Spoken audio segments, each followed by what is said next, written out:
इस कर्म से मनुष्य की पहचान होती है। एक समय की बात है कि एक राजा को जंगल में एक छोटा सा बच्चा मिला, जिसे देख राजा को लगा कि यह कुछ ही दिनों पहले जन्मा है। और राजा उसे अपने घर ले आया और उसका पालन पोषण किया। जब वह बच्चा बड़ा हुआ तो उसने राजा से पूछा कि मेरे माता पिता कौन है और वे कहाँ गए। तब राजा ने उसे सारी बात बताई, कुछ भी छिपाना ठीक ना समझा।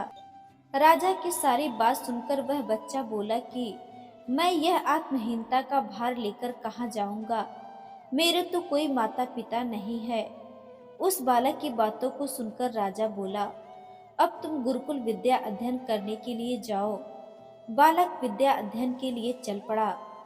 गुरुकुल में प्रवेश करते समय वहां के आचार्य ने बालक से पूछ लिया, बेटा तुम अपने माता पिता का नाम बताओ, तुम्हारा कुल खानदान क्या है और कहाँ है, तुम्हारा गोत्र क्या है। इन सभी प्रश्नों के उत्तर बालक ने सत्यता के साथ दिए और आचार्य से सारी बात बताई जो उसे राजा ने बताई थी।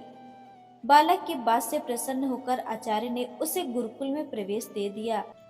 बालक ने वहां कठोर परिश्रम किया और आयुर्वेदाचार्य की उपाधि प्राप्त कर ली।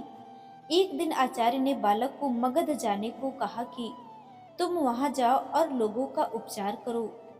आचार्य की यह बात सुनकर बालक ने कहा, मैं जहां भी जाऊंगा तो लोग मुझसे मेरे माता पिता और कुल गोत्र के बारे में पूछेंगे, तो मैं क्या करूंगा। गुरुजी, मैं यहीं रहना चाहता हूँ। तब आचार्य बोले कि बेटा तुम्हारी प्रतिभा और तुम्हारा ज्ञान ही तुम्हारा कुल और गोत्र है। तुम जहाँ भी जाओगे वहाँ तुम्हें प्रतिष्ठा और मान सम्मान मिलेगा। तुम लोगों की सेवा करोगे, उन्हें कष्टों से मुक्त करोगे। इसी से तुम्हारी पहचान बनेगी और तुम जगत में विख्यात हो जाओगे, क्योंकि कर्म से ही मनुष्य की पहचान होती है, वही उसे महान बनाता है, कुल और गोत्र नहीं। इसलिए प्रत्येक व्यक्ति को जात पात को छोड़कर कर्मों को महान बनाना चाहिए, क्योंकि कर्म ही मानव को उच्च शिखर तक ले जाते हैं, जिससे व्यक्ति महान बनता है और उसे प्रतिष्ठा मिलती है।